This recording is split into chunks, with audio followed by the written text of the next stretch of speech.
मेरा नाम रितिका है। मैं बहुत गरीब परिवार से ताल्लुक रखती हूँ। मेरे परिवार में मेरे अलावा सिर्फ मेरे बड़े भैया और मेरी माँ थी।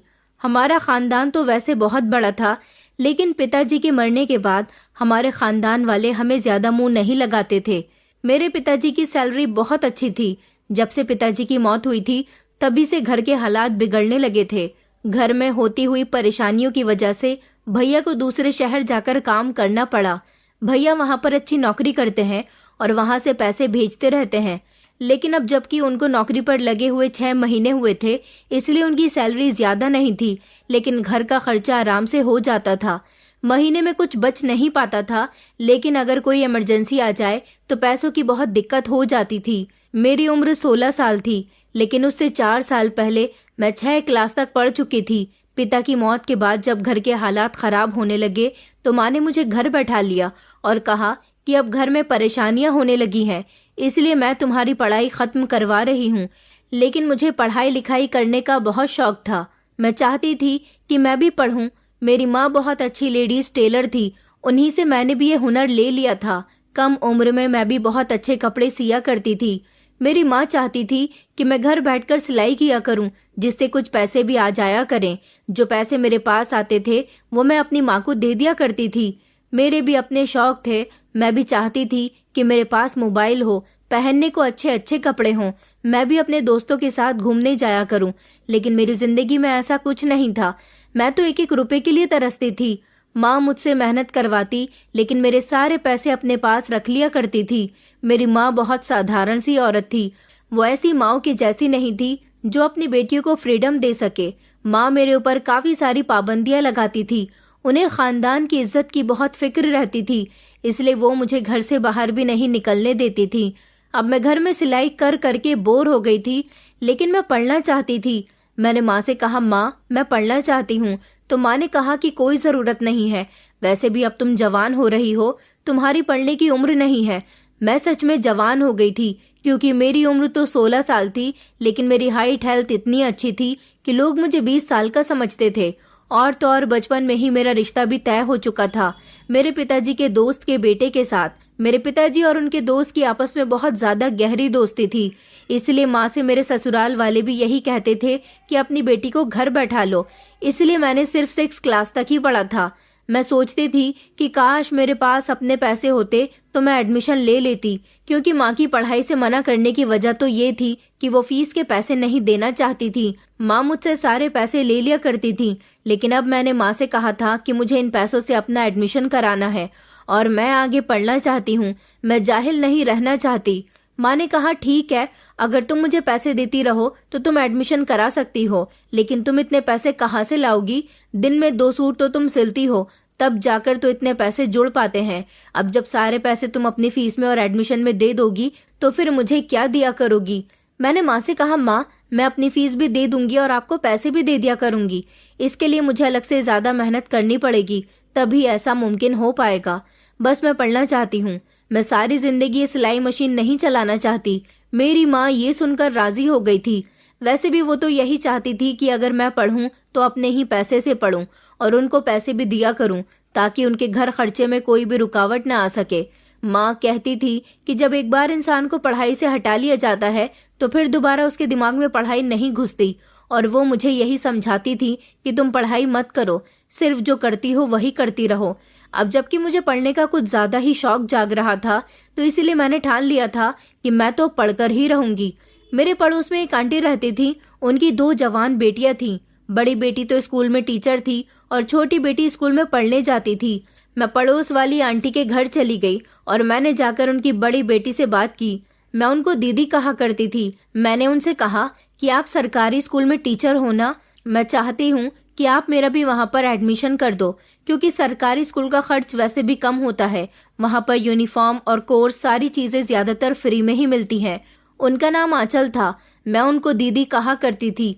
वो बेचारी मेरे एडमिशन कराने के लिए राजी हो गई। उन्होंने मुझसे कहा कि ठीक है, 4 दिन के बाद तुम स्कूल में आ जाना। अब जबकि मैं अकेले ही स्कूल जाती हूँ, इसलिए तुम भी मेरे साथ स्कूल चलना। इसी तरह हम दोनों का साथ भी हो जाएगा और हम दोनों आपस में बातें करते हुए स्कूल चले जाया करेंगे। आंचल दीदी ने मुझे बताया कि अभी कुछ महीनों पहले ही स्कूल में उनकी नौकरी लगी है। वो भी गरीब परिवार से ताल्लुक रखती थी। माता पिता के ज्यादा बीमार हो जाने की वजह से और छोटी बहन को पढ़ाने की वजह से आंचल दीदी ही घर से नौकरी करने के लिए निकल गई थी। सारे घर का खर्चा आंचल दीदी ही उठाती थी। उन्होंने मुझसे कहा कि अभी तो 3 दिन की छुट्टी है, इसीलिए चौथे दिन तुम मेरे साथ स्कूल चलना, मैं वहां पर तुम्हारा एडमिशन करवा दूंगी। मैंने कहा कि मेरी माँ नहीं मान रही है। उन्होंने कहा कि कोई बात नहीं, धीरे धीरे तुम्हारी माँ मान जाएगी, वैसे भी पढ़ाई करना बहुत जरूरी है। देखो, मैं पढ़ी लिखी थी तभी तो मैंने नौकरी कर ली और मैं अपने घर की सारी जिम्मेदारियां उठाती हूँ। मेरे माता पिता भी मुझे नौकरी करने देना नहीं चाहते थे, लेकिन मजबूरी की वजह से मैं नौकरी कर रही हूँ।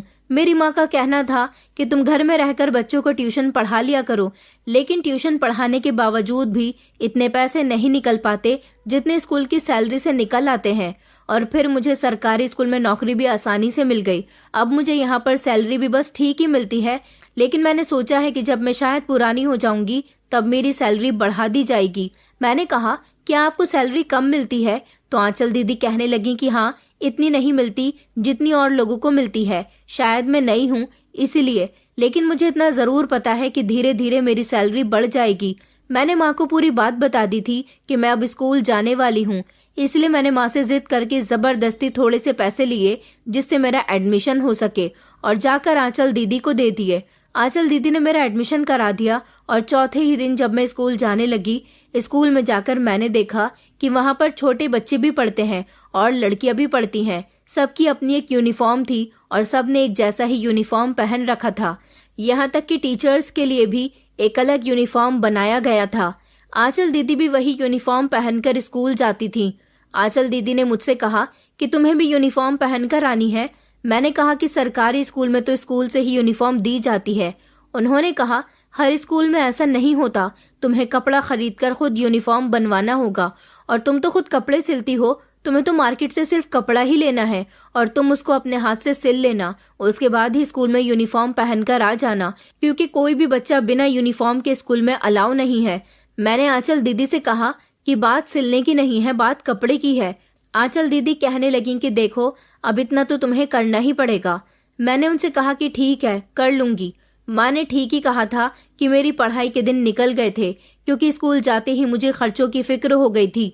आंचल दीदी ने बड़ी मुश्किल से मेरा एडमिशन कराया था, क्योंकि मैं तो अब हाई स्कूल की स्टूडेंट लगती थी और मेरा एडमिशन 7th क्लास में होना था। आंचल दीदी ने बड़ी मुश्किल से मेरा एडमिशन करवाया।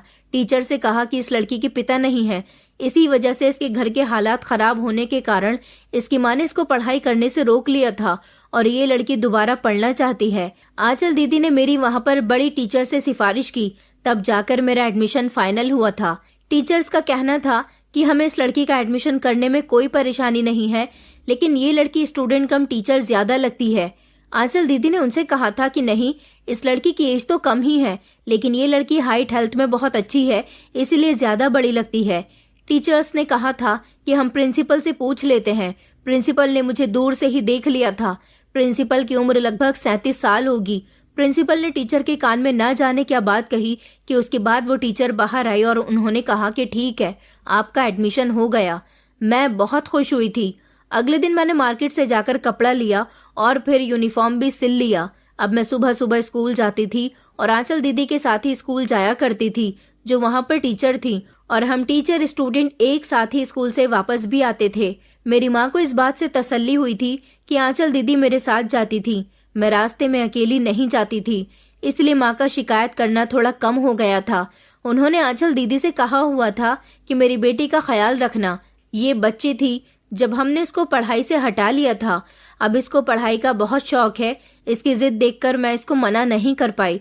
अब अगर तुम दोनों एक साथ स्कूल जाओगी तो मुझे तसल्ली रहेगी, लेकिन मेरे लिए पढ़ाई और घर के कामों को यहाँ तक के कपड़े सिलने का काम एक साथ लेकर चलना बड़ा ही मुश्किल हो रहा था। घर के काम और सिलाई की वजह से मेरी पढ़ाई में बहुत दिक्कत आ रही थी। मैं अपना पढ़ा हुआ घर पर याद नहीं कर पाती थी। कुछ दिन ऐसे ही गुजर गए। मेरे टेस्ट शुरू हो गए। अगले दिन मेरा टेस्ट था और मैंने टेस्ट के लिए अच्छे से याद कर लिया था। स्कूल पहुंचते ही मैं अपने टेस्ट का पढ़ा हुआ सब कुछ भूल गई थी। टीचर ने मुझे खड़ा कर दिया और कहा कि इतनी बड़ी हो गई हो, तुम बच्ची तो नहीं हो कि अब भी याद किया हुआ भूल गई हो। मैं नहीं चाहती कि मैं तुम्हें बच्चों की तरह डांटूं। तुम्हें याद रहना चाहिए था कि कल तुम्हारा टेस्ट है और तुम्हें पता है कि टेस्ट के नंबर रिजल्ट में जुड़ते हैं। मैंने कहा कि टीचर, आई एम सॉरी, मैं बिजी थी, इसलिए ठीक से याद नहीं कर पाई। टीचर ने कहा कि काम तुम्हारे लिए इतने ही जरूरी है तो पढ़ने क्यों आती हो। मैं चुपचाप वहां पर खड़ी हो गई। मुझे बहुत अजीब लग रहा था। छोटी छोटी लड़कियों के बीच में मैं अकेली खड़ी हुई थी, क्योंकि मुझे अपने टेस्ट का याद नहीं था। मैंने सोचा कि ऐसे तो नहीं चलेगा। मेरी माँ ने मुझे कहा था कि अब तुम्हारा दिमाग पढ़ाई वाला नहीं है, इसलिए घर पर रहो और घर के काम संभालो। तुम्हारी उम्र अब शादी की है, तुम्हारी उम्र की लड़कियों की शादी हो जाती है। मैंने अपनी माँ से कहा, लेकिन माँ, मुझे पढ़ाई लिखाई करनी है, मुझे कामयाब बनना है। माँ ने तो मेरे साथ जैसे ठान ली थी। उनका यही कहना था कि 2-3 महीने में तुम्हारा पढ़ाई का भूत खुद ही उतर जाएगा। तुम कोई बच्ची नहीं हो जो स्कूल जाओगी 2 चोटियां बनाकर और बैग टांग कर। मैंने माँ से जिद लगाई हुई थी, इसलिए मैंने उनको नहीं बताया कि टेस्ट का याद ना करने की वजह से मैं स्कूल में टीचर से रोज डांट खाती हूँ। माँ जब भी मुझसे पूछती थी मैं यही बताती थी कि स्कूल में सब कुछ बिल्कुल ठीक चल रहा है। आंचल दीदी के घर का माहौल भी कुछ ऐसा ही था। उनकी माँ भी उनसे यही कहती थी कि जो काम करना है घर बैठकर ही करो।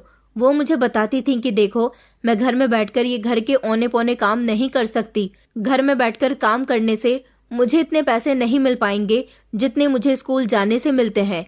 स्कूल में टीचर बनो तो 10,000 रुपए मिलते हैं, साथ में टीचर बनने का नाम भी मिल जाता है। और मेरी माँ चाहती है कि मैं घर में बैठकर उल्टे सीधे काम करूं जिनसे मुझे इतने पैसे नहीं मिल सकते। मजबूरियां हैं और आजकल महंगाई बहुत ज्यादा हो गई है। इंसान को क्या क्या करना पड़ता है। आंचल दीदी भी हमेशा अपनी मजबूरी की कहानी रोती रहती थी। मेरा हाल भी कुछ ऐसा ही था। मेरे पास भी पैसे नहीं होते थे। हम स्कूल भी पैदल ही जाया करते थे और पैदल ही घर को वापस आते थे, जबकि रास्ता पैदल आने जाने वाला नहीं था। हम लोग स्कूल में कुछ खाते पीते भी नहीं थे।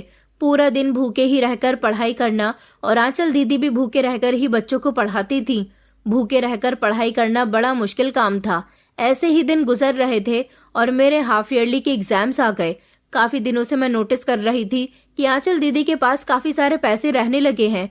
एक दिन जब उन्हें सैलरी मिली तो मैंने उनसे पूछ लिया कि आपके पास इतने सारे पैसे कहाँ से आए।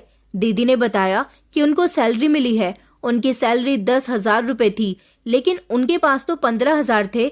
मैंने कहा कि आपकी सैलरी तो 10,000 है ना, लेकिन आपके पास तो 15,000 है। आंचल दीदी ने बताया कि पिछले महीने मुझे प्रिंसिपल ने 5,000 ही सैलरी दी थी। कह रहे थे कि उनके पास पैसे खत्म हो गए, इसलिए 5,000 अगले महीने में लगा लेना। तो इस हिसाब से ये 15,000 रुपए मुझे मिले हैं। मैंने कहा कि फिर आपने पिछले महीने गुजारा कैसे किया? आपको तो खर्च करने में बहुत परेशानी हुई होगी। उन्होंने कहा कि हाँ, परेशानी तो हो गई थी, लेकिन मैंने जैसे तैसे गुजारा कर ही लिया था। एक दिन मैंने आंचल दीदी से कहा कि आप हमारे क्लास की क्लास टीचर क्यों नहीं बन जाती? आप अगर मेरी क्लास की टीचर बन जाओगी तो मुझे ज्यादा दिक्कत नहीं होगी। आज हमारे क्लास टीचर नहीं आई है, इसीलिए सारे बच्चे इधर उधर घूम रहे हैं। आंचल दीदी कहने लगी कि कोई बात नहीं, तुम्हारी क्लास टीचर जल्द ही आ जाएगी, और कहने लगी कि मुझे और भी ज्यादा काम होते हैं, इसलिए मैं तुम्हारी क्लास में नहीं आ सकती। फिर उन्होंने इस तरह से रिएक्शन दिए जैसे उन्हें कोई बुला रहा था, लेकिन सामने तो कोई भी नहीं था, सिर्फ प्रिंसिपल का कमरा था। थोड़ी देर बाद आंचल दीदी वहां से उठकर चली गई। जब वो वापस आई तो मैंने उन्हें गौर से देखा और मेरे चेहरे पर मुस्कुराहट आ गई। मैंने कहा, आंचल दीदी, मैंने आपको जब थोड़ी देर पहले देखा था तो शायद इस बात का गौर नहीं किया था, आपका दुपट्टा उल्टा क्यों है और आपने पजामी उल्टी क्यों पहनी हुई है। मैं इसी बात पर हंस रही हूँ क्योंकि इस तरह की बातों पर इंसान हंसता ही है। कि आपको इस बारे में किसी ने नहीं टोका? आंचल दीदी बहुत परेशान हो गई थी। मैंने भी अपनी मुस्कुराहट को छुपा लिया। मैंने कहा कि चलो अच्छा हुआ आपको किसी ने नहीं देखा, अगर कोई देखता तो आपको जरूर बता देता। जाइए आप जाकर अपने कपड़े ठीक कर लीजिए। आंचल दीदी ऐसी हालत में आ गई थी जैसे उनके साथ कोई बहुत बुरा हो गया हो। मैंने कहा कि क्या हुआ है आंचल दीदी, आप क्यों परेशान हो रही हो? ऐसी वैसी तो कोई बात नहीं हुई है ना? आंचल दीदी के चेहरे के रिएक्शन बदल गए थे। वो बहुत ज्यादा परेशान लग रही थी। आंचल दीदी कहने लगी कि हाँ हाँ कोई बात नहीं है, सब ठीक है, बस अच्छा हुआ किसी ने देखा नहीं। वो बाथरूम चली गई और जाकर अपने कपड़े ठीक कर लिए और फिर वापस आ गई। लेकिन उस दिन के बाद से उनका बिहेवियर कुछ चेंज सा लग रहा था। मेरी क्लास में पढ़ाई बिल्कुल भी अच्छी नहीं चल रही थी। फिर दोबारा महीने के टेस्ट आने वाले थे। मैं अगर माँ से टेस्ट के बारे में बात करती थी तो माँ मुझसे कहती थी कि ये मेरी परेशानी नहीं है, ये तुम्हारी परेशानी है और तुमने ही अपनी पढ़ाई की जिम्मेदारी उठाई है, तो ये सब तुम्हें ही झेलना पड़ेगा। इस उम्र में मैं घर के काम नहीं कर सकती हूँ। अगर कोई कस्टमर कपड़े सिलने देने के लिए आता था तो माँ उसको भी मेरी शिकायतें लगाना शुरू कर देती थी कि हमारी बेटी का ध्यान तो सिर्फ हमेशा पढ़ाई में ही लगा रहता है, इसलिए वो कस्टमर के कपड़े टाइम से नहीं सिल पा रही। अगर एक दिन भी लेट हो जाता था तो औरतें भी ऐसी ऐसी बातें करके जाती थी कि मुझे बहुत ज्यादा गुस्सा आता था। वो इतनी बातें सुनाकर जाती थी कि उनकी बातें खत्म ही नहीं हो पाती थी। वो कहती थी कि हम दूसरे टेलर से सिलवाते हैं तो वो बहुत जल्दी कपड़े दे देती है, आप तो बहुत नखरे करती हो, आप तो 4 दिन बताकर 8 दिन के बाद कपड़े देती हो। साथ ही साथ मेरी माँ भी मुझे बातें सुनाती है कि तेरी वजह से हमारी बहुत ज्यादा बेइज्जती होती है। अगर ऐसे ही चलता रहा और कस्टमर ऐसे ही गुस्सा होकर घर से जाते रहे तो कोई भी तुझसे कपड़े नहीं सिलवाएगा और फिर ऐसे नहीं चलेगा, हम तो भूखे मर जाएंगे। मेरे सर में बहुत ज्यादा दर्द रहता था। मेरे टेस्ट होने वाले थे। मैंने सोचा था कि मैं बैठकर आराम से अपने टेस्ट की तैयारी करूंगी, लेकिन अचानक से किसी का सूट आ गया और मेरी माँ ने वो सूट सिलने के लिए ले लिया। क्योंकि काम मेरी माँ ही पकड़ा करती थी, आधा दिन में घर पर नहीं होती थी। उन्होंने कहा कि ये सूट सुबह तक सिलना है। मैंने माँ से कहा, माँ मेरे टेस्ट हैं, आपने काम क्यों ले लिया? माँ ने कहा कि अर्जेंट सूट सीने के वो एक्स्ट्रा पैसे दे रही थी, उस औरत को कहीं शादी में जाना है तो इसलिए वो सूट दे गई है। मुझे नहीं पता कि तुम्हें ये सूट कैसे सिलना है, लेकिन सुबह तक मुझे ये सूट सिला हुआ चाहिए। आखिर वो औरत हमें इसके ज्यादा पैसे दे रही है, मुझे तो बस घर में पैसे चाहिए। अब कुछ भी करके तुम इस सूट को जल्दी से सिल दो। मैंने माँ से कहा, माँ मैं ऐसा कैसे कर सकती हूँ, अभी तो मुझे खाना भी पकाना है और मैं सूट कैसे सिल सकती हूँ, मुझे अपना टेस्ट भी याद करना है। माँ ने मेरी एक नहीं सुनी, मजबूरन मुझे वो सूट सिलना ही पड़ा। सूट सिलने के बाद जब मैं अपनी किताबें लेकर बैठी तो किताबों पर सर रखकर सो गई। सुबह फिर जब मैं सोकर उठी तो मुझे बहुत अफसोस हो रहा था कि मैं टेस्ट का याद नहीं कर पाई। जब मैं स्कूल गई तो मुझे बहुत ज्यादा डांट पड़ी। स्कूल में मेरी खूब बेइज्जती हुई, मुझे बहुत बुरा लग रहा था। सबके सामने मुझे डांट खाते हुए बहुत शर्म आती थी क्योंकि मैं क्लास में सबसे बड़ी नजर आती थी। मेरी कोई उम्र नहीं थी डांट खाने की, मेरी तो पढ़ने की भी उम्र नहीं थी, लेकिन मैं अपने शौक के लिए पढ़ रही थी तो फिर मुझे ठीक से तो पढ़ना चाहिए था ना।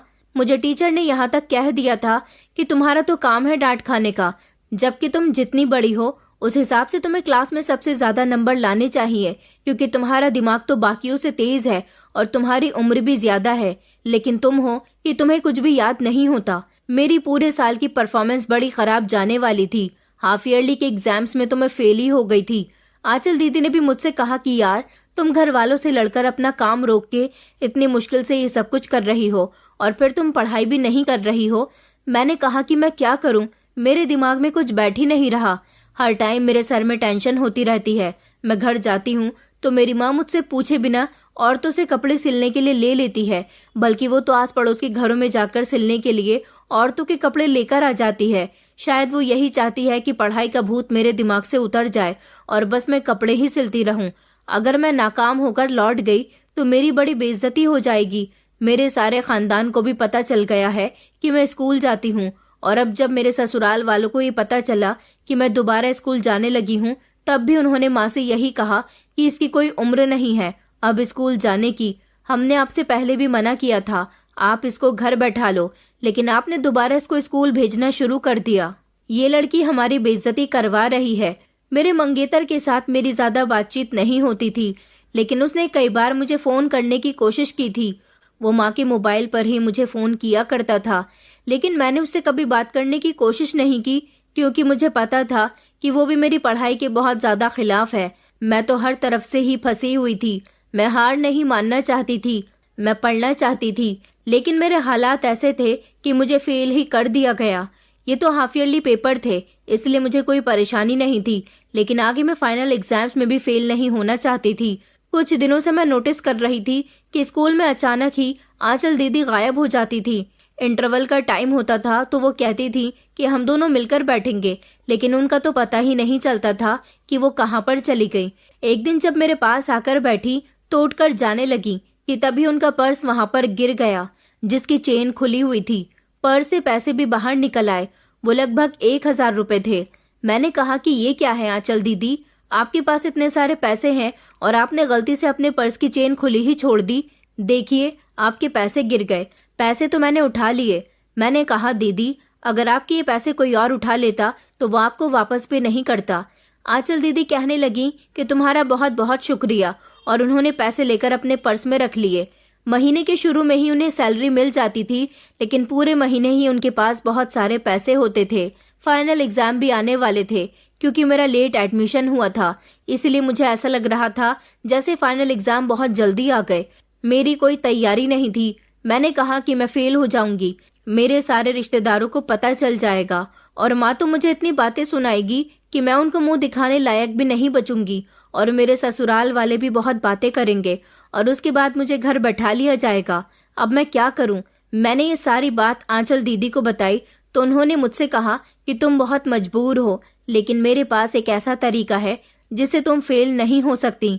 मैंने उनसे कहा कि क्या मतलब है, क्या आप मेरी मदद कर सकती हो? उन्होंने मुझसे कहा कि मैं तुम्हारी मदद तो नहीं कर सकती क्योंकि मैं पेपर नहीं बनाती। पेपर वो बड़ी टीचर्स बनाती हैं और वो टीचर बहुत ज्यादा खतरनाक है, किसी की बात नहीं मानती। मैंने कहा कि आप फिर मेरी मदद कैसे करोगी? उन्होंने कहा कि देखो, अगर मैं तुम्हें पेपर नहीं दिखवा सकती तो और कुछ तो कर ही सकती हूँ। हमें कुछ ऐसा करना होगा जिसके जरिए तुम्हारी परेशानी खत्म हो जाए। बड़ी टीचर्स के भी ऊपर किसी और से बात करनी होगी। मैंने कहा कि इससे ऊपर तो सिर्फ प्रिंसिपल है। उन्होंने कहा कि फिर प्रिंसिपल से ही बात करनी पड़ेगी। मैंने कहा तो फिर प्रिंसिपल से क्या कहेंगे कि बिना तैयारी के ही मुझे पास कर दिया जाए? उन्होंने कहा कि हाँ, वो प्रिंसिपल हैं तो कुछ भी कर सकते हैं। मैं आंचल दीदी की बात समझ नहीं पाई थी। फिर उन्होंने मुझसे कहा कि देखो ना, तुम छोटी हो, मैं तुम्हें एक बात बताती हूँ। वो मुझे बताने में झिझक रही थी। उसके बाद तो उन्होंने मुझे एक ऐसी बात बताई कि मेरे पैरों तले से जमीन ही निकल गई थी। उन्होंने मुझे बताया कि मैं सिर्फ 8th क्लास ही पढ़ी हुई हूँ। जब मैं 8th क्लास में थी तो मेरी बहुत ज्यादा तबीयत खराब हो गई थी। इसी वजह से मैं 8th क्लास के एग्जाम्स नहीं दे पाई। और तुम्हें तो पता है कि मेरे माँ बाप की भी तबीयत हमेशा खराब रहती है। उनकी दवाइयों का कितना ज्यादा खर्च है। हाँ, ये बात सच है कि मेरी छोटी बहन को मैं मेहनत के साथ पढ़ा रही हूँ। मेरे पैसों से वो अपनी पढ़ाई पूरी कर लेगी। घर में परेशानियां होने की वजह से मैं नौकरी ढूंढ रही थी। फिर मेरी मुलाकात यहाँ के प्रिंसिपल से हो गई और इस तरह से मुझे यहाँ पर नौकरी मिल गई। मैं प्रिंसिपल के साथ अपने रिलेशन अच्छे बनाकर रखती हूँ। आंचल दीदी की बात सुनकर मुझे ऐसा लगा कि वो बातचीत की बात कर रही हैं, लेकिन जब मुझे असली बात पता चली तो मैं हैरान रह गई। उन्होंने कहा कि वो मेरी बात मानते हैं, मुझे महीने की तनख्वाह देते हैं, बल्कि मैं कभी कभी अपनी मजबूरी बताकर उनसे पैसे भी ले लेती हूँ। ये सुनकर मैं हैरान रह गई थी। मैंने आंचल दीदी से कहा कि इसका मतलब जो पैसे आपके पास होते हैं वो सारे पैसे आपको प्रिंसिपल ही देते हैं। उन्होंने कहा, हाँ, अगर तुम भी उनकी बात मानोगी तो वो तुम्हें भी बहुत सारे पैसे देंगे और वो तुम्हारी मदद भी करेंगे। वो तुम्हें बहुत अच्छे नंबरों से पास करवा देंगे, जिससे तुम्हारी बेइज्जती भी नहीं होगी और तुम्हारे ससुराल वाले भी तुम्हें कोई ताना नहीं देंगे और तुम्हारी माँ भी हमेशा तुम्हारी इज्जत करेगी। मैंने आंचल दीदी से कहा, फिर ऐसा कैसे होगा? मुझे क्या करना होगा? आंचल दीदी ने कहा कि कुछ नहीं, बस जब प्रिंसिपल तुम्हें बुलाए तो तुम्हें थोड़ी देर के लिए उनके पास जाना होगा और उनसे थोड़ी बातचीत करनी होगी। उनके साथ थोड़ा अटैच होना पड़ेगा, उनसे तुम्हें थोड़ी सी दोस्ती करनी पड़ेगी। मैंने कहा कि दोस्ती से क्या मतलब है? उन्होंने कहा कि तुम खुद बड़ी हो गई हो, लेकिन तुम्हारा दिमाग अभी भी बच्चों वाला ही है। बच्चों के साथ बैठ कर तुमने अपनी अकल भी खत्म कर दी है क्या? आखिर मर्द और औरत की दोस्ती का क्या मतलब हो सकता है? अब मैं आंचल दीदी की थोड़ी थोड़ी बात को समझ रही थी। मैंने उनसे कहा कि ये तो गलत है ना? तो आंचल दीदी कहने लगी कि जाओ, फिर फेल हो जाओ। मैंने आंचल दीदी से कहा कि नहीं नहीं, मुझे फेल नहीं होना। आंचल दीदी ने मुझे बताया कि उनके घर में भी खाने पीने को कुछ नहीं था और उनके पास तो डिग्री भी नहीं थी। जब प्रिंसिपल ने उनको देखा था तभी उन्होंने उनको नौकरी ऑफर कर दी थी और उन्होंने कह दिया था कि आपको बिना डिग्री के भी नौकरी मिल जाएगी। आंचल दीदी ने कहा कि मैंने कई जगह नौकरी की तलाश की, लेकिन मैं ज्यादा पढ़ी लिखी नहीं थी, इसी वजह से मुझे नौकरी के लिए धक्के खाने पड़ रहे थे। फिर जब यहाँ के प्रिंसिपल से उनकी दोस्ती हुई तो उनको नौकरी भी मिल गई। प्रिंसिपल ने कहा कि तुम जाओ, तुम्हारा काम हो जाएगा। मैंने आंचल दीदी से कहा कि प्रिंसिपल सबकी बात मान लेते हैं? आंचल दीदी कहने लगी कि हाँ, वो बहुत अच्छे आदमी हैं और वो सबकी बात मान लेते हैं। मुझे उनकी बात अभी तक ज्यादा ठीक से समझ नहीं आई थी, लेकिन जब उन्होंने मुझसे कहा कि तुम प्रिंसिपल के पास थोड़ा तैयार होकर जाना और साफ सुथरी होकर जाना, तभी से मेरे दिमाग में शक पड़ गया था। मैंने कहा कि मेरे पास खुद को तैयार करने के लिए कुछ भी नहीं है, इसलिए मैं तैयार होकर नहीं आ सकती।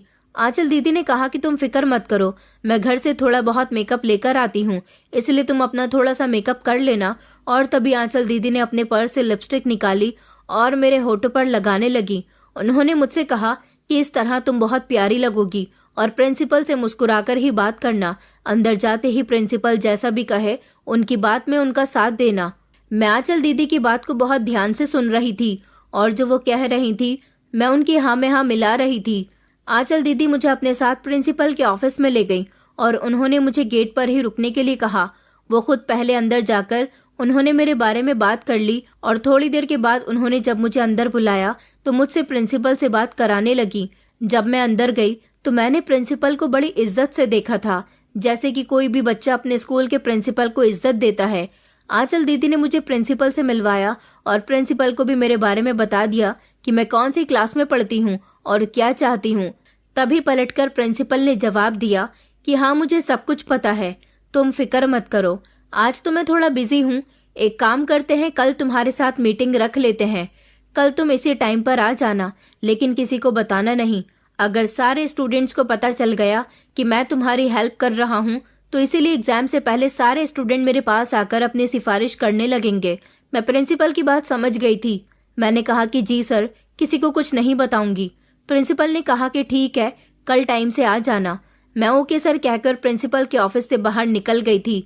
मेरे आने से थोड़ी देर पहले ही आंचल दीदी ऑफिस से बाहर निकल गई थी। जब मैं बाहर गई तो आंचल दीदी मुझसे कहने लगी कि तुम इतनी जल्दी कैसे बाहर आ गई। मैंने कहा कि सर ने कहा है कि वो अभी थोड़े बिजी हैं, इसलिए वो कल मुझसे मीटिंग कर लेंगे।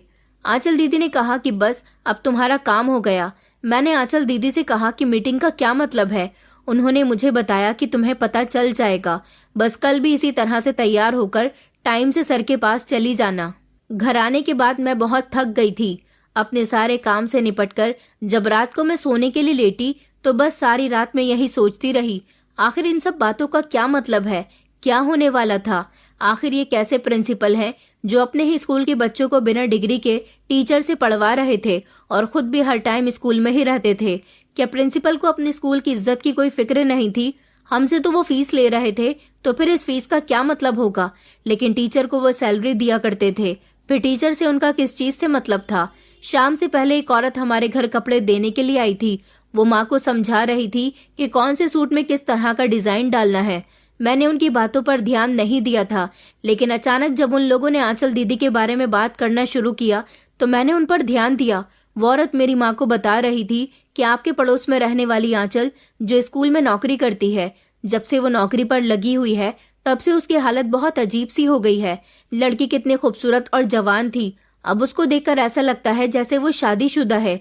उसके अंदर सारी क्वालिटीज औरतों वाली आ गई हैं। देखने में भी उसके चेहरे पर ऐसा लगता है जैसे वो शादीशुदा है। और माँ से कहने लगी कि तुम तो आंचल के बारे में जानती ही होगी, क्योंकि वो तुम्हारी बेटी के साथ स्कूल जाती है। कभी तुमने गौर किया है कि वो औरतों जैसी हरकतें करती है? कोई भी बता सकता है कि वो शादीशुदा औरतों की तरह लगना शुरू हो गई। मेरी माँ ने कहा, हे भगवान, फिर तो कोई और ही चक्कर है। मुझे उनकी बात समझ नहीं आ रही थी। जब औरत चली गई तो मैंने माँ से पूछा कि माँ, ये आंचल दीदी के बारे में क्या बात कर रही थी? माँ ने बताया कि औरतें बाजार में जा रही होंगी, दोनों ने एक जैसे ही कपड़े पहने हुए थे। फिर दुकान वाला शादीशुदा औरत को पहचान लेता है और कहता है कि मैडम, ये सूट देखिए, जबकि दूसरी लड़की अगर शादीशुदा नहीं है तो वो उसे ये कहेगा कि गुड़िया, ये सूट देख लो। अब तुम बताओ, दुकान वाले को कैसे पता कि उसमें शादीशुदा औरत कौन सी है और कुंवारी लड़की कौन सी है? मैंने माँ से कहा कि मुझे नहीं पता इस बारे में। मेरी माँ ने मुझसे कहा कि लोग चाल ढाल से अंदाजा लगा लेते हैं। बाजारों में बैठने वाले आदमियों की नजर बड़ी तेज होती है, उनको पता चल जाता है औरत के चलने फिरने के अंदाज से। वो इसी बात से सब कुछ अंदाजा लगा लेते हैं कि कौन सी लड़की शादीशुदा है और कौन सी कुंवारी है। चाहे दोनों का वजन एक जैसा हो, कपड़े भी एक जैसे हों और शरीर भी एक जैसा हो। मैंने माँ से कहा कि क्या आंचल दीदी आपको शादीशुदा लगती हैं? तो माँ कहने लगी कि हाँ, आंचल शादीशुदा औरत लगना शुरू हो गई है। न जाने वो क्या करती है, हमें नहीं पता। लड़की जब घर से बाहर निकल जाए तो ना जाने क्या क्या करती है, इसलिए मैं भी तुझे घर से बाहर जाने के लिए मना करती हूँ। मैंने माँ से कहा, लेकिन मैं तो पढ़ने के लिए जाती हूँ। माँ कहने लगी कि तू ठीक कह रही है, पढ़ने के लिए जाती है, लेकिन फिर भी लोग बातें कर रहे हैं। माँ की बात सुनकर मैं खामोश हो गई। मैं अपनी माँ से इस बारे में पहले ही काफी सारी बहस कर चुकी थी, इसलिए और कुछ नहीं बोलना चाहती थी। मैं अपने कमरे में चली गई। जब सुबह हुई तो जैसे ही मुझे आंचल ने कहा था थोड़ा तैयार होकर आना, इसलिए मैं घर से थोड़ा बहुत तैयार होकर चली गई थी। जब मैं स्कूल पहुंची तो मेरी क्लास टीचर ने मुझसे कहा कि तुम्हें प्रिंसिपल ने बुलाया है, शायद तुमसे कोई जरूरी काम है। मैं प्रिंसिपल के ऑफिस के बाहर खड़ी हो गई थी। आंचल ने मुझे कहा था कि अपने चेहरे पर स्माइल रखना और जैसे ही प्रिंसिपल कहे बस ऐसा ही करती रहना, इससे तुम्हारा काम हो जाएगा। मेरा दिल बहुत घबरा रहा था। मुझे ऐसा लग रहा था जैसे कुछ गड़बड़ होने वाली है। मुझे बहुत अजीब लग रहा था। मैंने दरवाजा खोला और दरवाजा खोलकर अंदर गई तो प्रिंसिपल ने मुझे अपने ऑफिस में देखते ही ऑफिस के सारे पर्दे गिरा दिए और कमरे का माहौल ऐसा बना हुआ था जैसे दिन में ही रात हो गई थी। मैं उनके पास चली गई। उन्होंने मुझसे कहा कि कैसी हो? मैंने कहा कि ठीक हूँ। तो उन्होंने कहा कि अच्छी लग रही हो। मैंने कहा कि सर, वो मुझे एग्जाम में पास होना है। तभी प्रिंसिपल कहने लगे कि हाँ हाँ तुम पास हो जाओगी, तुम्हारे तो बहुत अच्छे नंबर आएंगे, तुम फिक्र मत करो, मुझे तुम्हारे बारे में सब कुछ पता है। तुम में इतनी हिम्मत है कि तुम अभी तक पढ़ाई कर रही हो, जबकि तुम्हें तो बड़ी क्लास में होना चाहिए था। ऐसी लड़कियां मुझे बहुत पसंद है। प्रिंसिपल बात करते हुए धीरे धीरे मेरे करीब आ रहे थे। मुझे समझ नहीं आ रहा था कि ऐसा क्यों है। मैंने वापस जाने की कोशिश की तो मैंने दरवाजे की तरफ देखा तो दरवाजा बंद था। मैंने प्रिंसिपल से कहा कि आपने दरवाजा क्यों बंद किया हुआ है? प्रिंसिपल कहने लगे कि मुझे नहीं पता। मैंने कहा कि सर, मुझे बाहर जाना है। तो उन्होंने कहा कि तुम अपनी मर्जी से आई हो। मैंने कहा कि मुझे तो सिर्फ पास होने के लिए आपसे सिफारिश लगवानी थी। तो सर कहने लगे कि सिफारिश तो इसी तरह से लगाई जाती है। उन्होंने मेरी आंखों में देखा तो मैं हैरान रह गई थी, क्योंकि अब मुझे सारे मामले की समझ आ गई थी। आखिर मेरे साथ क्या होने वाला था, मुझे इस बारे में पता चल गया था। उसके बाद मैं चीखती रही, चिल्लाती रही, लेकिन मेरी मदद के लिए कोई नहीं आया, क्योंकि खिड़की दरवाजे अंदर से बंद थे, इसलिए अंदर की आवाज बाहर नहीं जा सकती थी। प्रिंसिपल ने मेरी इज्जत को तार तार कर दिया था। मैं अपनी किस्मत पर बहुत ज्यादा रो रही थी। प्रिंसिपल ने मुझसे कहा कि अपनी हालत ठीक करो और ऑफिस से बाहर चली जाओ, और अगर तुमने इस बारे में किसी को बताने की कोशिश करी तो मैं तुम्हें फेल कर दूंगा। मैं स्कूल से देर से घर गई थी और घर जाते ही सीधे अपने कमरे में चली गई और कमरे को अंदर से बंद कर लिया। माँ ने मुझे देख लिया था। माँ ने दरवाजे पर दस्तक भी दी और कहने लगी कि क्या हो गया, ये किस तरह की हरकतें कर रही हो?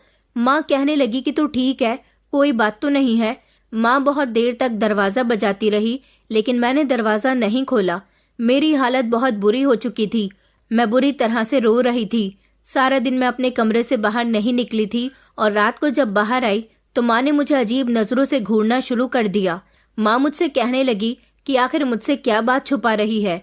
मैंने माँ से कहा कि नहीं, मैं आपसे कुछ नहीं छुपा रही, बस मैं कल से स्कूल नहीं जाऊंगी। मेरी माँ ने कहा कि ठीक है, तुम्हारी मर्जी है। वैसे भी माँ तो यही चाहती थी, और उस दिन के बाद मैंने स्कूल जाना छोड़ दिया था। 3 दिन के बाद घर पर आंचल दीदी आई और उन्होंने मुझसे कहा कि पागल लड़की, तुमने स्कूल जाना क्यों छोड़ दिया?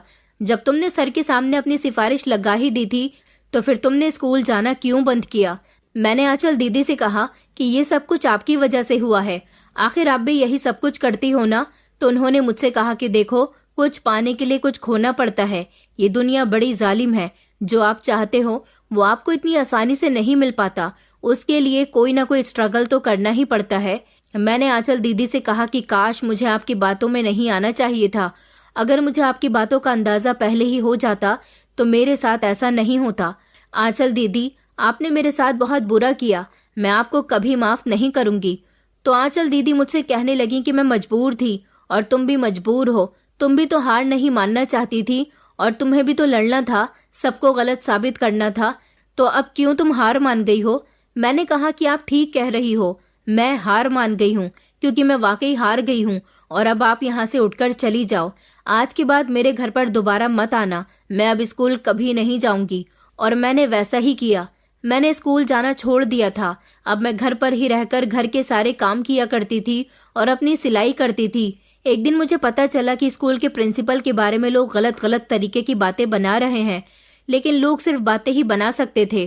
पुलिस के सामने प्रिंसिपल की हरकतें बताने की हिम्मत किसी में भी नहीं थी। मेरी माँ को ये नहीं पता था कि मैं इसी स्कूल में जाती थी और यही वो प्रिंसिपल है जिसने मेरी जिंदगी बर्बाद कर दी। मैं दिल ही दिल में कुढ़ती रहती थी और अपने आप को बहुत बड़ा गुनाहगार समझती थी। आखिर मैंने अपनी माँ का कहना नहीं मानकर अपनी जिंदगी को खुद ही बर्बाद किया था। मेरी माँ मुझ पर ठीक पाबंदियां लगाया करती थी। आखिर मुझे लोगों के मतलब के बारे में नहीं पता था कि कोई हमारी मासूमियत का फायदा भी उठा सकता है। कोई भी प्रिंसिपल के खिलाफ मुंह खोलने के लिए तैयार नहीं था, जबकि स्कूल में बहुत सारी ऐसी स्टूडेंट और टीचर्स थी जो प्रिंसिपल की हरकत की शिकार हो गई थी। प्रिंसिपल सबको ब्लैकमेल करके अपना काम निकलवा लिया करता था। टीचर्स को कहता कि अगर तुमने मेरा काम नहीं किया तो मैं तुम्हें सैलरी ज्यादा नहीं दूंगा, और अगर मुझे तुम खुश करती रही तो मैं तुम्हारी सैलरी हर महीने बढ़ाया करूंगा। और स्टूडेंट को यही लालच दिया करता कि अगर तुमने मेरा कहना नहीं माना तो मैं तुम्हें फेल करवा दूंगा, जैसा कि मेरे साथ हुआ था। यही सब कुछ प्रिंसिपल ने मेरे साथ भी किया था। कोई भी बदनामी के डर से अपना मुंह खोलने के लिए तैयार नहीं था। आखिर गलती तो सबकी ही थी। अगर प्रिंसिपल ने सबको लालच दिया था तो हमें भी प्रिंसिपल के लालच में नहीं आना चाहिए था। आखिर हम लोग भी तो पढ़ाई के नाम पर प्रिंसिपल को खुद के खिलाफ ब्लैकमेल करने का मौका दे रहे थे। बहुत सारी टीचर्स ऐसी हैं जो मजबूरी में नौकरी करने के लिए निकलती हैं और प्रिंसिपल जैसे लोग उन लड़कियों का फायदा उठाते हैं।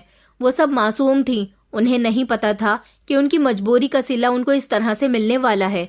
एक दिन मुझे पता चला कि प्रिंसिपल के खिलाफ किसी ने मुकदमा दर्ज कराया है और प्रिंसिपल को अरेस्ट करने की मांग की जा रही है, लेकिन सिर्फ उस एक लड़की के सिवा कोई दूसरा अपना मुंह खोलने के लिए तैयार नहीं था। जब मुझे इस बारे में पता चला तो मैंने सोचा कि मैं इस मासूम लड़की का साथ जरूर दूंगी, जैसा मेरे साथ हुआ है। मैं नहीं चाहती कि आगे और भी किसी के साथ ऐसा हो। मैंने ठान लिया था कि मैं पुलिस को जाकर सब कुछ बता दूंगी। पुलिस को गवाह की जरूरत थी और उस लड़की के सिवा कोई भी गवाह बनने को तैयार नहीं था। अगले ही दिन मैं पुलिस के पास गई और मैंने जाकर प्रिंसिपल के बारे में सब कुछ बता दिया। अब मेरी वजह से उस प्रिंसिपल को सजा मिलने वाली थी। प्रिंसिपल ने मेरे साथ ही नहीं बल्कि और भी बहुत सारी लड़कियों के साथ गलत किया था। जो लड़कियां स्कूल में पढ़ती थी और जो पढ़ाती थी, वो सबके साथ ये सब कुछ कर चुका था। किसी इंसान को मजबूर कर देना और फिर उसकी मजबूरी का फायदा उठाना और फिर उससे ये कहना कि मैंने तो कुछ भी नहीं किया, वो खुद मेरे पास आई थी, इससे बड़ा और कोई जुल्म नहीं हो सकता।